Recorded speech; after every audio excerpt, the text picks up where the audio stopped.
Zeka denince aklınıza ilk ne geliyor? Muhtemelen okul sıralarında en çok övülen, notlarla ölçülen o meşhur yetenek. Ama zeka tek bir kalıba sığdırılamayacak kadar renkli ve çok katmanlı bir hazinedir. Howard Gardner'ın çoklu zeka kuramı da tam olarak bunu söylüyor.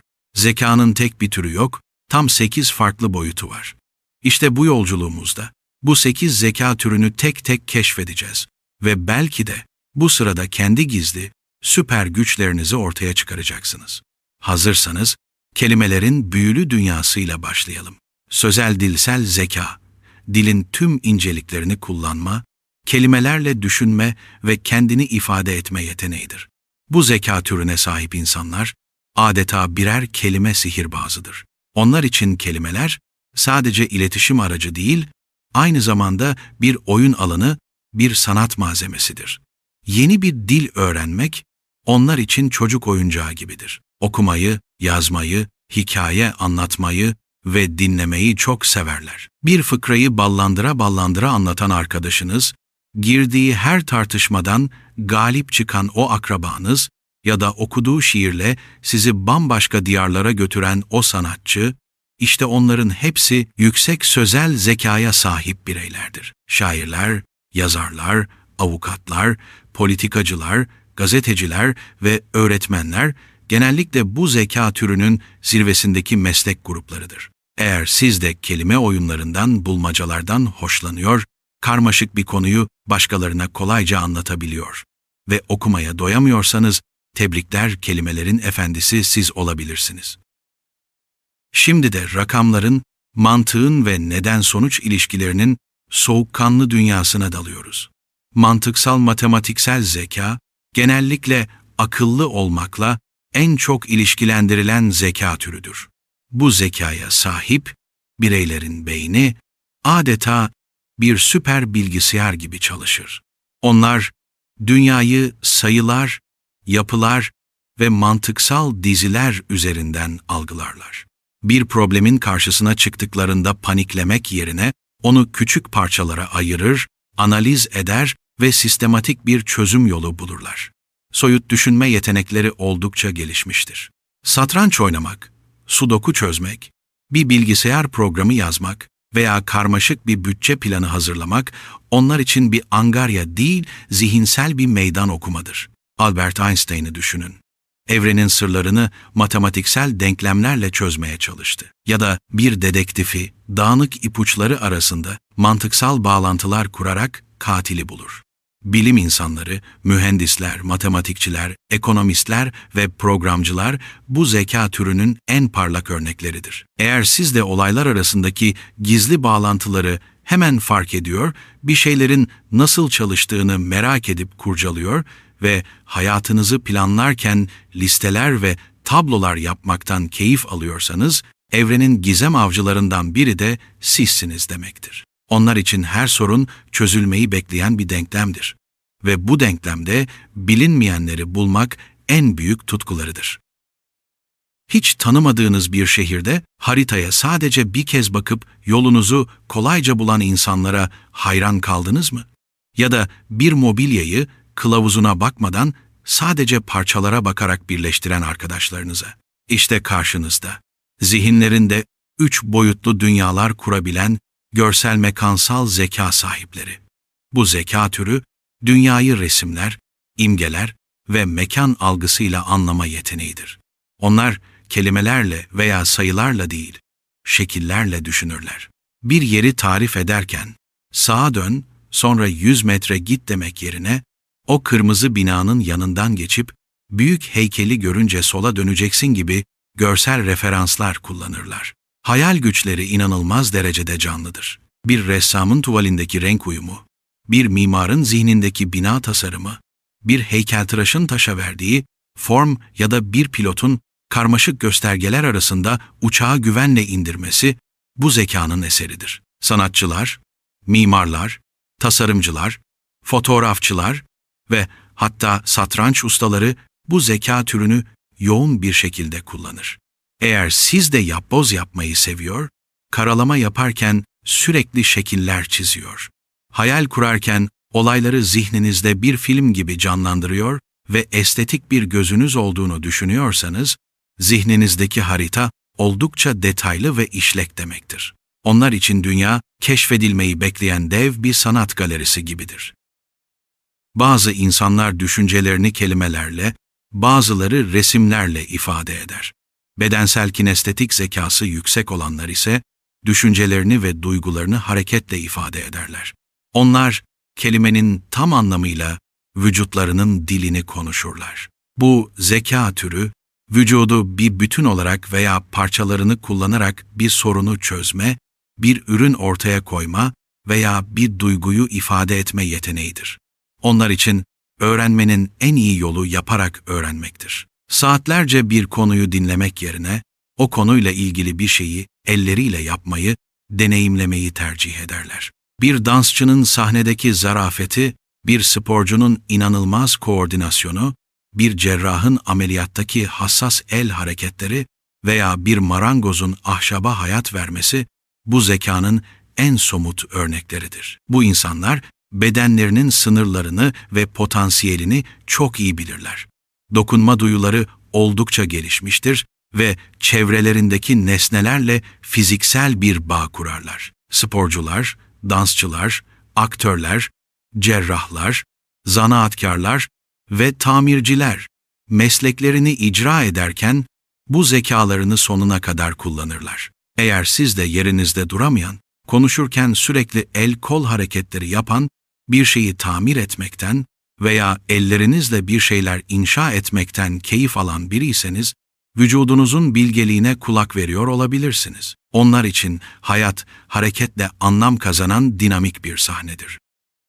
Etrafınızdaki seslere ne kadar duyarlısınız? Kuş cıvıltıları, yağmurun sesi, yolda yürürken ayağınızın çıkardığı ritim, müziksel ritmik zekaya sahip, insanlar için dünya seslerden ve ritimlerden oluşan dev bir senfoni orkestrasıdır. Bu zeka türü, ritim, melodi ve tını gibi müzikal unsurları algılama, yorumlama ve yaratma yeteneğidir. Müzik, onlar için sadece bir eğlence değil, aynı zamanda bir iletişim ve düşünme biçimidir. Bir şarkıyı bir kez dinleyip melodisini hemen ezberleyebilirler. Farkında olmadan parmaklarıyla masaya ritim tutabilir, yolda yürürken adımlarını müziğe uydurabilirler. Duygularını en iyi müzikle ifade ederler ve farklı müzik türleri ruh hallerini doğrudan etkiler. Bir bestecinin notalarla bir duygu okyanusu yaratması, bir müzisyenin enstrümanıyla bütünleşmesi, bir orkestra şefinin onlarca müzisyeni tek bir ahenk içinde yönetmesi, bu zekanın gücünü gösterir. Besteciler, müzisyenler, şarkıcılar, müzik eleştirmenleri ve hatta bazı şairler, kelimelerin ritmini kullandıkları için bu zeka türünün güçlü temsilcileridir. Eğer sizin de kulağınız çok hassassa, duyduğunuz melodileri kolayca aklınızda tutabiliyor, bir enstrüman çalmaya yatkınlığınız varsa veya hayatınızın fonunda her zaman bir müzik çalıyorsa, hayatın ritmini yakalamışsınız demektir. Onlar için her ses bir notadır ve her sessizlik bir sonraki notayı bekleyen bir es. Şimdi de rotamızı dış dünyaya, yani diğer insanlara çeviriyoruz. Sosyal zeka ya da diğer adıyla kişiler arası zeka, başkalarının duygularını, niyetlerini, motivasyonlarını ve ruh hallerini anlama ve onlarla etkili bir şekilde iletişim kurma yeteneğidir. Bu zeka türüne sahip insanlar, adeta birer insan sarrafıdır. Bir odaya girdiklerinde ortamdaki enerjiyi hemen hissederler.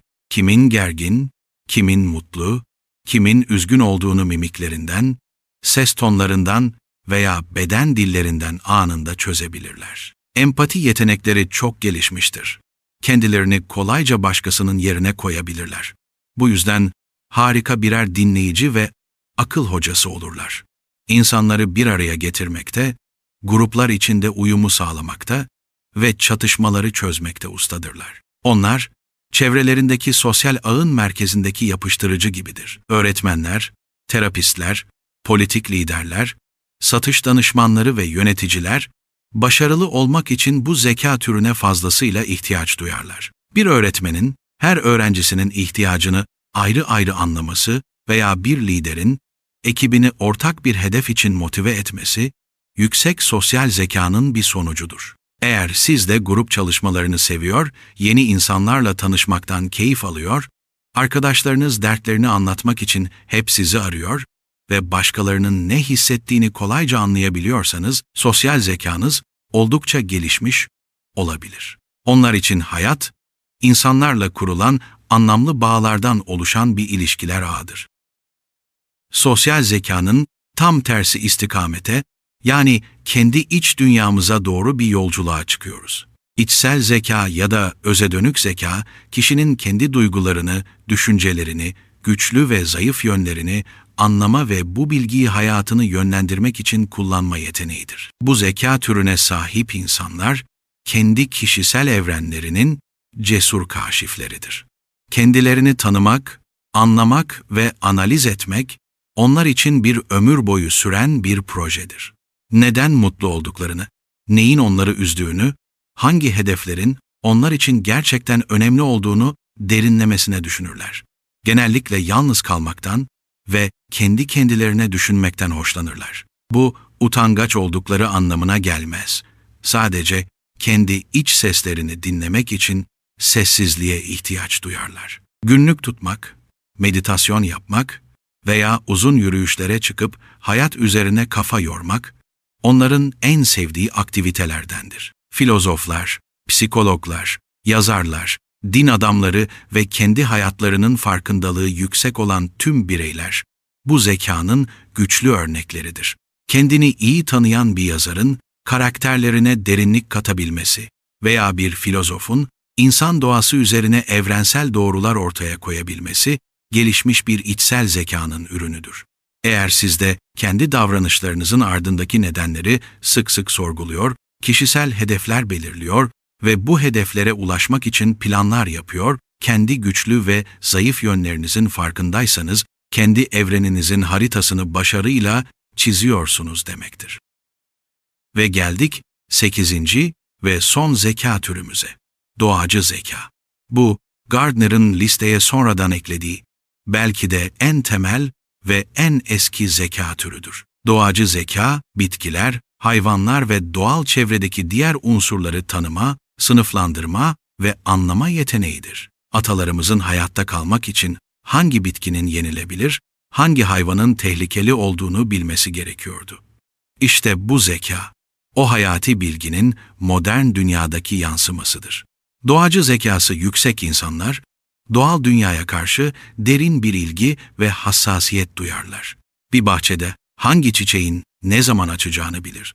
Farklı ağaç türlerini yapraklarından tanıyabilir. Gökyüzüne bakarak havanın nasıl olacağını tahmin edebilirler. Hayvanlarla aralarında özel bir bağ vardır ve onların davranışlarını anlamakta zorlanmazlar. Biyologlar, botanikçiler, çiftçiler, veterinerler, jeologlar ve hatta usta şefler, malzemelerin doğasını anladıkları için bu zeka türünü yoğun olarak kullanırlar. Bir biyoloğun bir ekosistemdeki hassas dengeyi çözmesi ya da bir çiftçinin toprağın dilinden anlayıp en verimli ürünü yetiştirmesi bu zekanın birer göstergesidir. Eğer siz de doğa belgesellerini izlemeye doyamıyor, evde bitki yetiştirmekten veya evcil hayvan beslemekten büyük keyif alıyor, kamp yapmayı, doğa yürüyüşlerini seviyor ve farklı canlı türlerini merak ediyorsanız doğanın fısıltılarını duyabiliyorsunuz demektir. İşte zekanın 8 farklı yüzü. Unutmayın, hiç kimse sadece tek bir zeka türüne sahip değildir. Hepimiz bu zeka türlerinin farklı oranlarda karıştığı eşsiz birer kokteyl gibiyiz. Önemli olan hangi alanlarda güçlü olduğumuzu keşfedip bu potansiyeli en iyi şekilde kullanmaktır. Peki, sizin zeka profilinizde hangi renkler daha baskın?